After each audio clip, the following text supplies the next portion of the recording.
Praise thy holy name. I want to see if this is turned up, and it is. But I have felt very led to give you my testimony.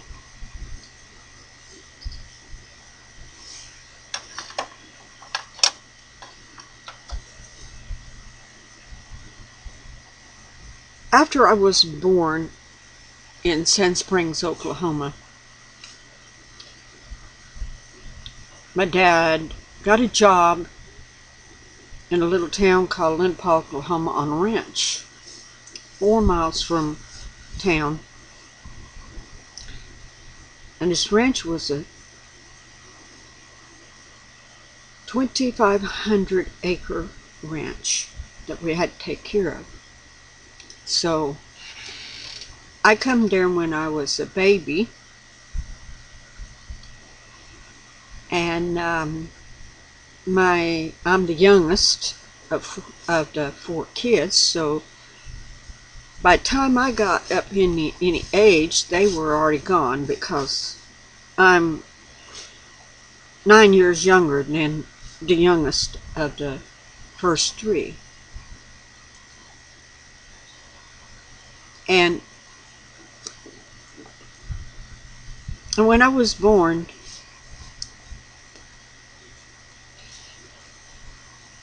my mama really didn't want me. She even had tried to fall down some stairs when she's carrying me to cause so she could abort me, but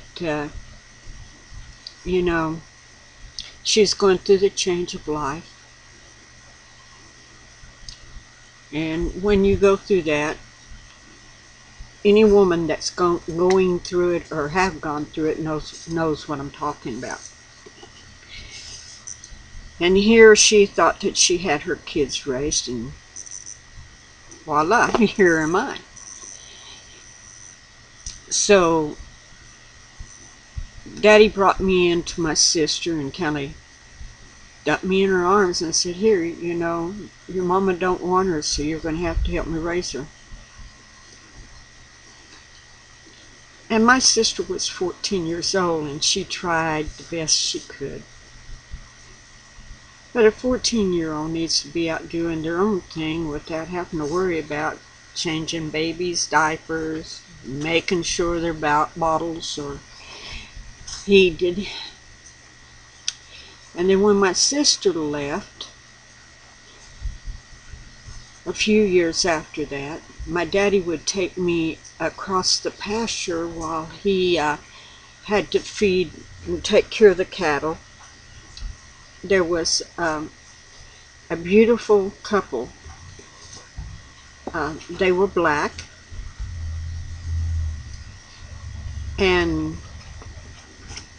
but they were wonderful.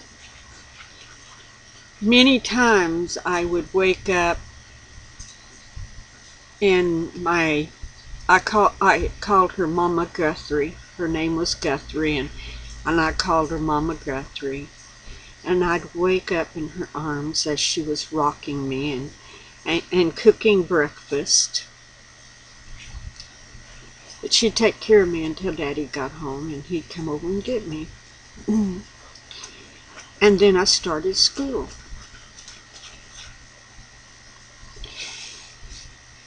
We lived on that ranch till I was 17 years old. And then we left the ranch.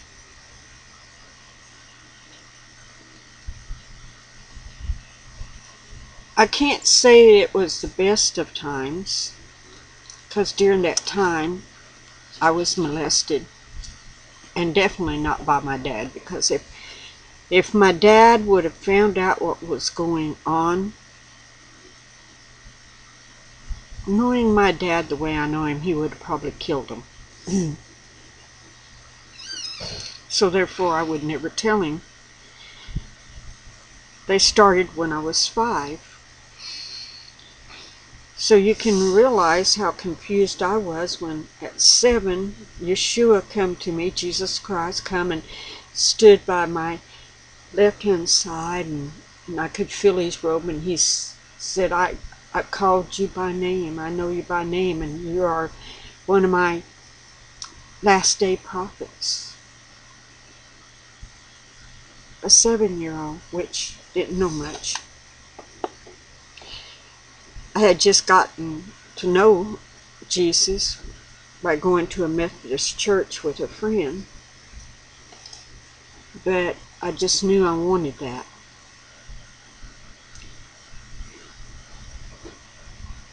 I spent most of my life, I'd go out to the hay barn and read the Bible.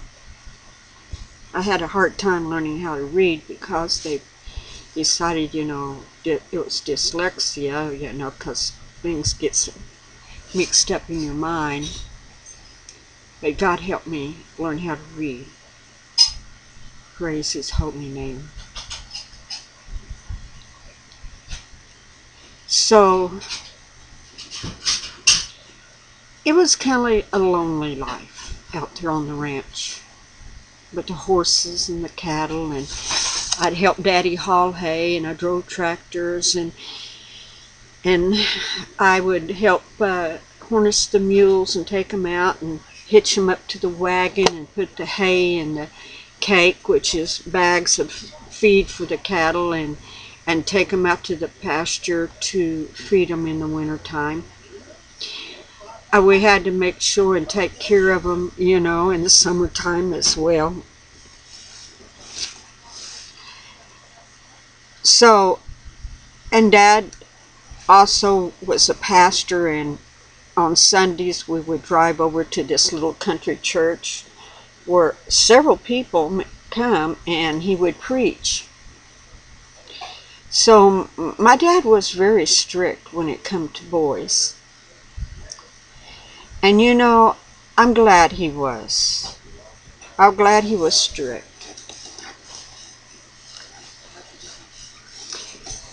He taught me that we, as girls, was always to keep ourselves pure for the man we would marry. That we were never ever to have any sexual relationships with any man or anyone until that night you get married. Then you become one with your husband. So that did have me confused, because this one thing was happening and I was being taught this thing, and I know this thing over here was right and this over here was wrong. And at a young age, you really don't know how to handle it, only but to go out and cry to the Father and ask Him, what should I do? Because I let fear come into my life. Fear runs everything. I should have trusted in my Father God. I should have trusted in Jesus. I should have went to my dad and said, Dad, this is what's happening. Instead of afraid that he was going to kill somebody. Yeshua could have protected us. But as a child, I didn't. And I would encourage anybody that if this is going on, you tell somebody. Don't live in fear. Tell somebody. Well, then as I got older, and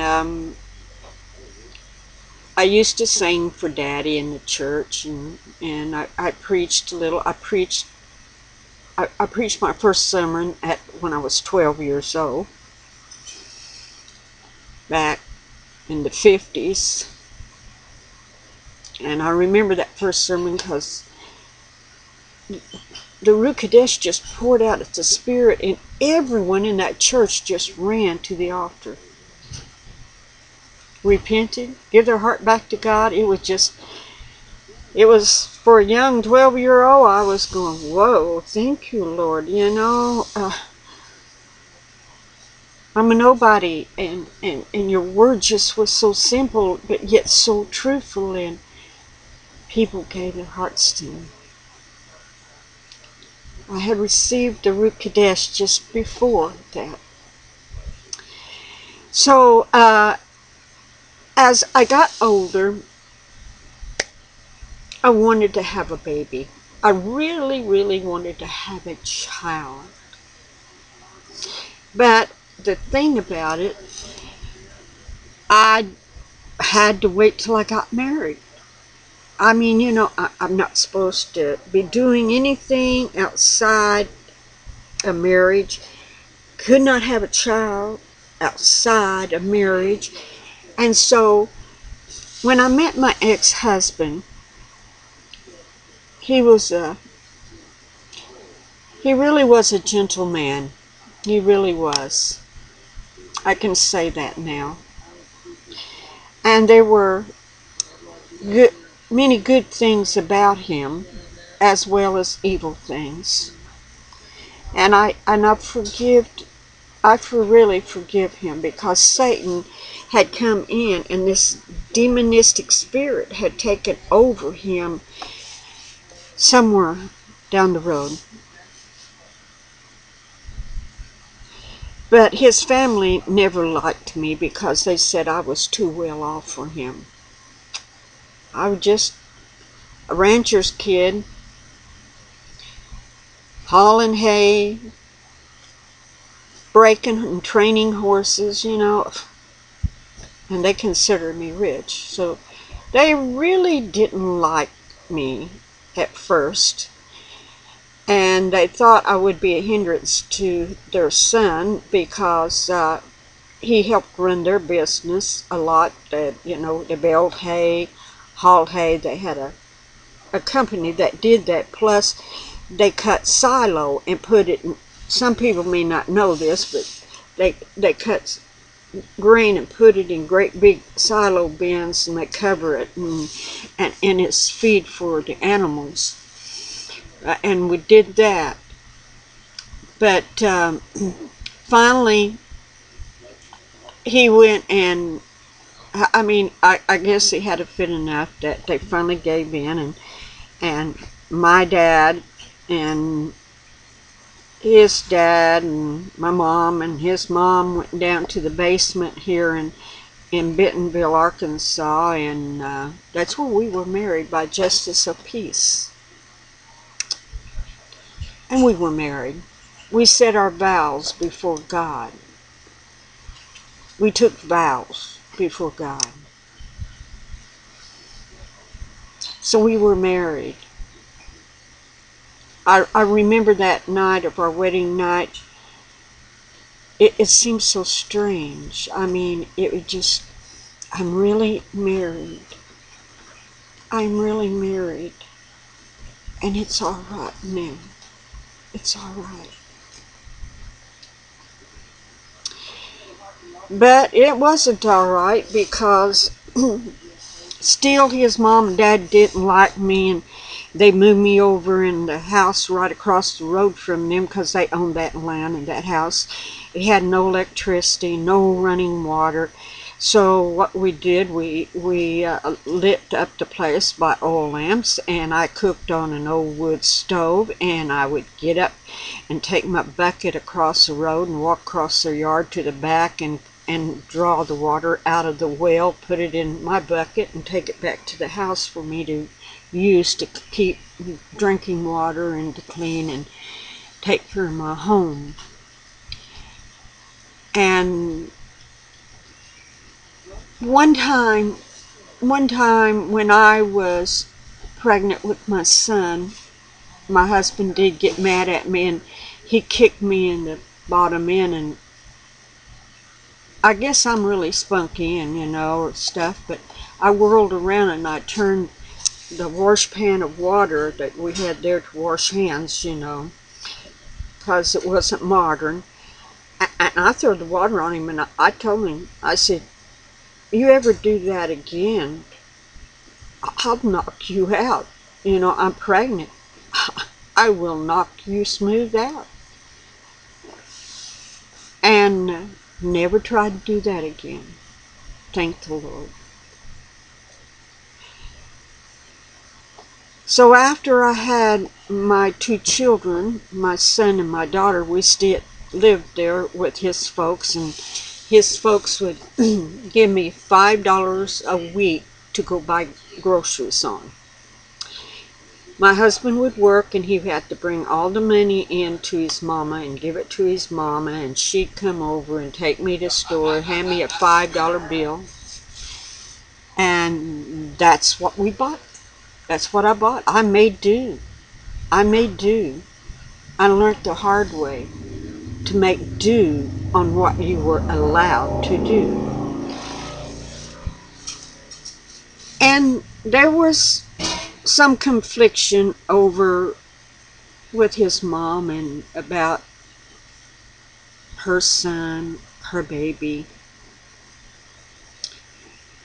And so we finally moved out.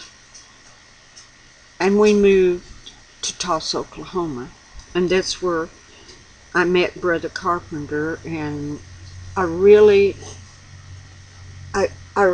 got into going and preaching, and we was holding tent revivals. This is my calling. That I was called to be a minister, an evangelist, and I was out preaching, and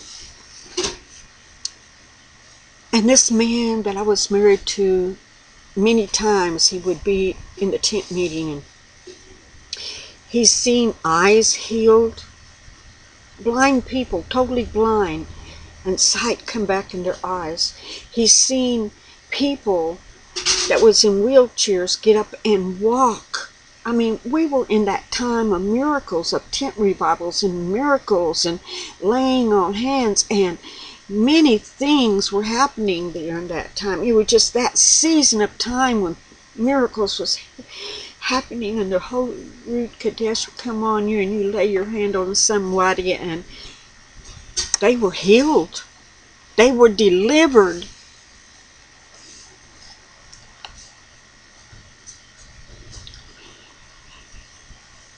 But then we moved back to Arkansas. My dad was killed in an accident, so we moved back to Arkansas.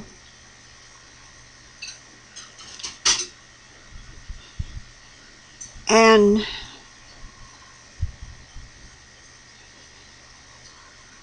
found his people, it changed again. Well, Brother Carpenter had talked us and finally moving up to Indiana where they were, and we moved up there, and I was helping in the church there that Brother Carpenter had built. Him and his wife, he had a beautiful wife. Just, you know, not so much in beauty, but that glory of the Lord around her made her beautiful. And he worked with Bill, and he tried to do everything he could to help him. And I believe my ex-husband really loved Brother Carpenter.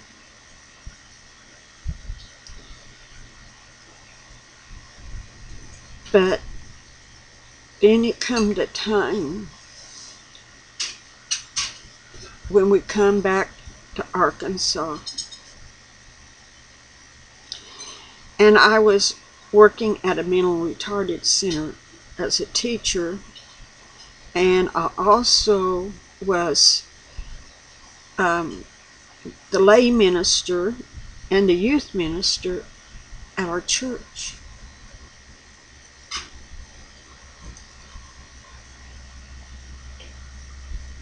And I'd had trouble with my ex-husband about going on revivals and stuff. He really, I think he was jealous of God. I really do. More than anything, jealous because God seemed to take more of my time than he got. But that was his choice, because I would have so desired to have him to take my hand and pray with me and read the scriptures with me and just, you know, get in there and fight the battle together, but it wasn't.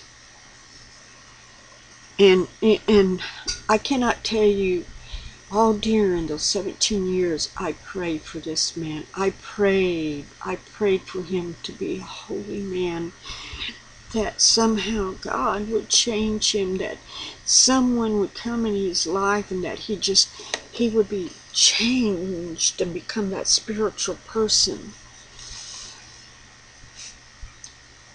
I would fast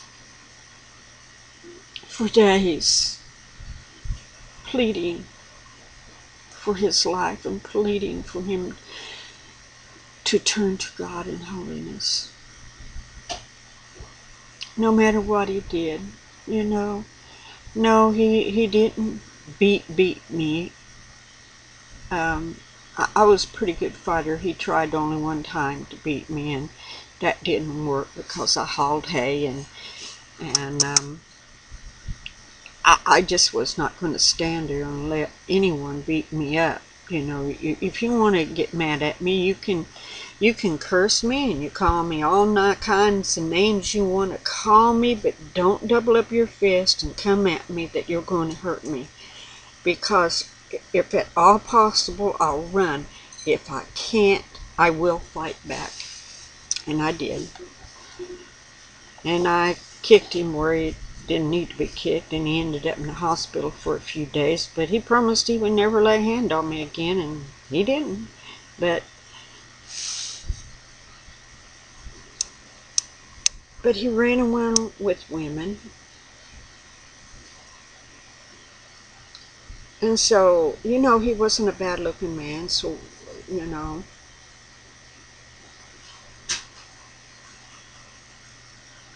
But I'm trying to tell you, I suffered much with my first husband.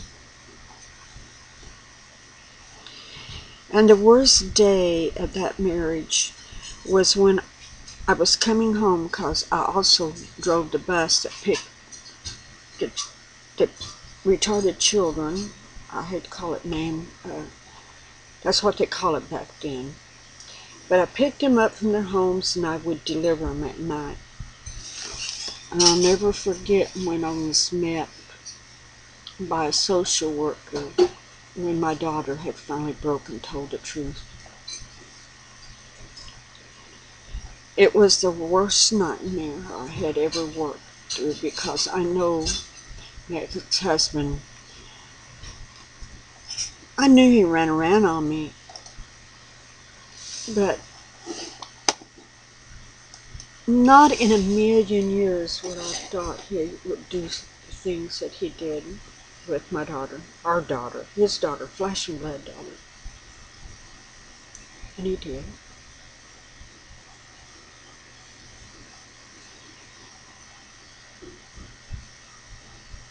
And we went to try to get help, and we went back together, and I had told him, I said, if you ever touch her again, I will leave you. It'll be over with.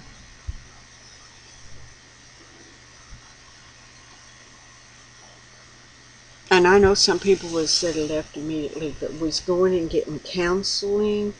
I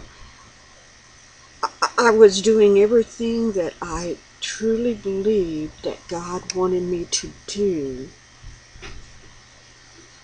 to help my children.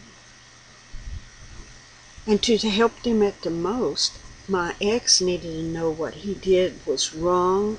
He needed to repent, and he needed to grasp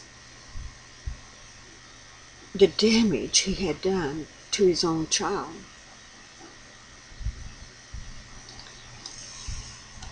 So I had started college, and I come home one evening, and she told me that he had tried to be improper again. And so when he got home, I confronted him on it, and he said, no, I didn't do it. I really didn't do it this time. I confessed the other time, but I didn't do it this time. And so I wouldn't believe him. I would not believe him at all, because I was too hurt. It was like going down into that deep, dark hole again and facing all those demons again. And he looked at me and he said, "You want me to move out?" And I said, "Yes." And I began to hate him with a terrible, terrible hate. And when I met Elizabeth, this hate was still growing in me. So all of this stuff that she's told me about what her ex did sounded reasonable.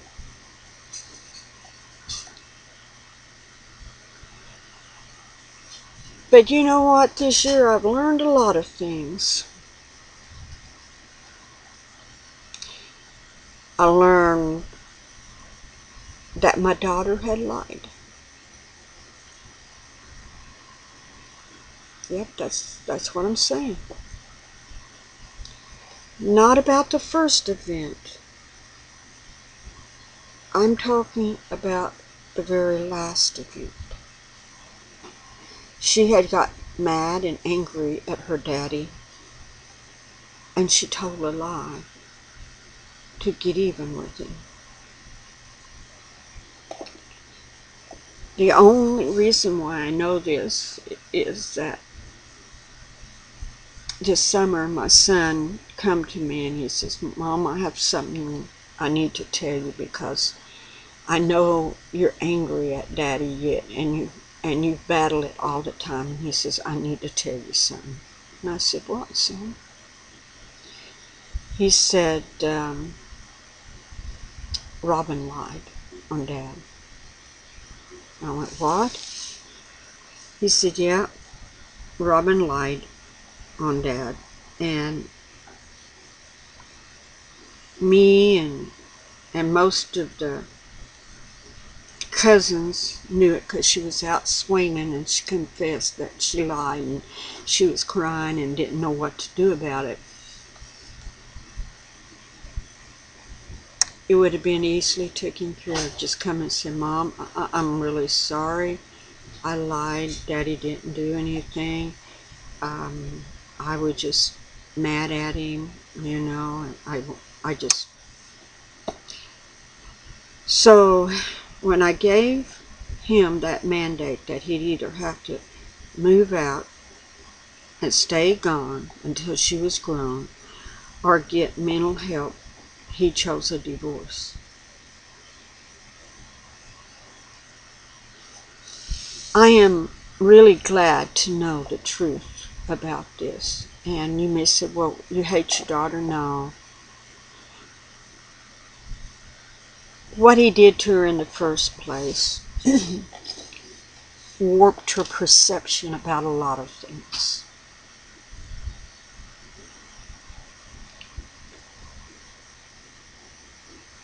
And you know, that's something that she will have to go to the grave with. That she will have to know without a doubt that she was the one that broke her dad and mother's marriage up. That's why when Elizabeth talks about this holy divorce decree and telling others, I don't know what to say to somebody that will say, "I am a prophet and I'm a minister," and would do that. You run lies.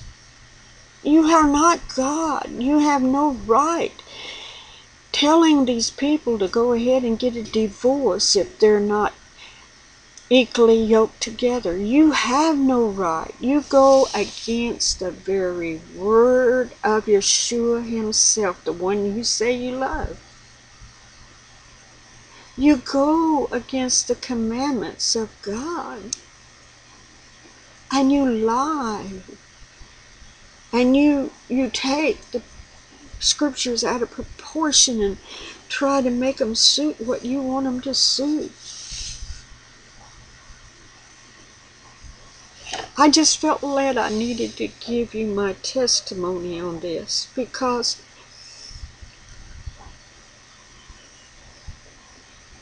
I never heard once in her video where she said, I prayed for my husband. She tried to leave him 5 times.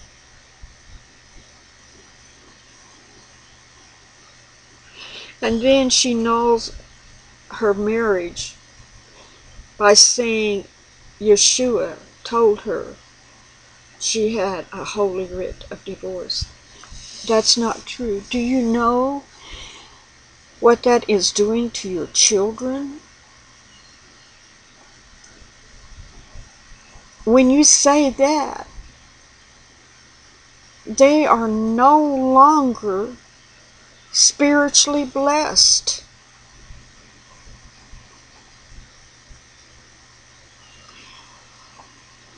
I think it's in 1 Corinthians or 2 that Paul's talking about that, but I'm not going to look it up, but you go look it up. But he says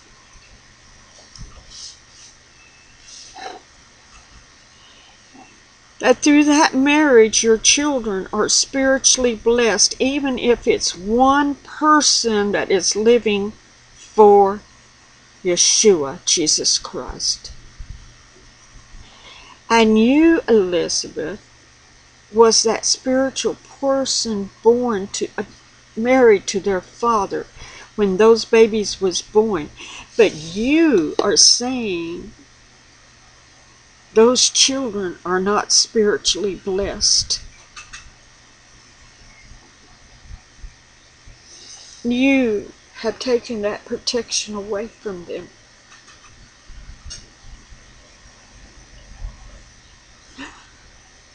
I was married to my ex-husband. Even though I was the one that preached the word, was an evangelist, and traveled much with my children, I was married to him until he decided to go get a divorce. My children are spiritually blessed. I would never, ever take that away from them and say that God null and void my marriage. It was because a man desired to get that divorce than to go ahead and living in a house. And I'm sure, knowing living in a house with a daughter that would lie on him.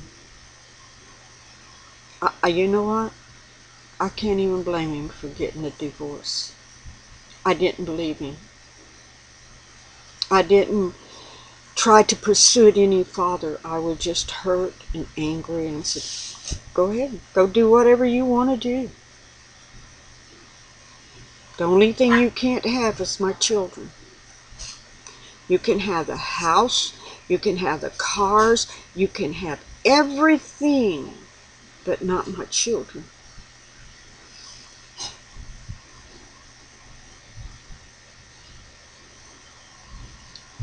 Do you know how many people, Christian, God-fearing, praying people that have lived with their mates, prayed for them earnestly,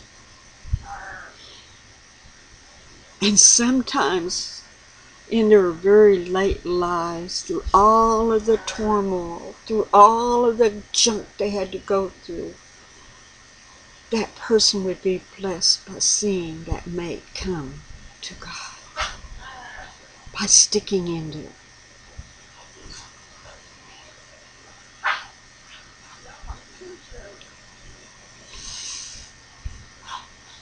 There is really only one way out of a marriage, and that's through fornication. But you know what?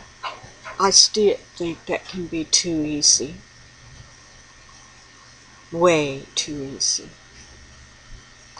Consider yourselves, people, if you're on the verge of getting divorced. Have you done every option together to mend that broken fence? And man, if you're laying your hands on your wife, you need to stop it and you need to get help. Immediately. And woman, if you're doing the same thing to that man, you need to go get help. And if you're running around on each other, my goodness, think of all the diseases out there. Why do you want to go? Go get hooked up with some kind of disease and then pass it on to each other and die? This world has become so wicked that when prophets say that they are a prophet and condone divorce in the most despicable way, a holy writ of divorce, may God forgive you. May God forgive you. And people, I had to make this second video because do not listen. I've had my trials and things from my ex-husband. But don't listen to her. You work it out. You pray. You seek God's will. Don't take an easy way out because she's giving you an easy way out. Don't do it. Don't do it. Don't do it because it's sin. It's sin. It's sin. That's all I can say. And Elizabeth, this time I really do rebuke you on this. I really do rebuke you. And I feel this in the spirit, but in love. In love. A marriage is a holy thing to God. A holy thing. When you stand before Him and say those vows, you are making a holy commitment to God. And divorce should be the absolute last thing, the last way out. After everything else you've done has fallen. Bless you. Bless you. Listen to the Spirit of the Ruach Kodesh. Listen. Listen.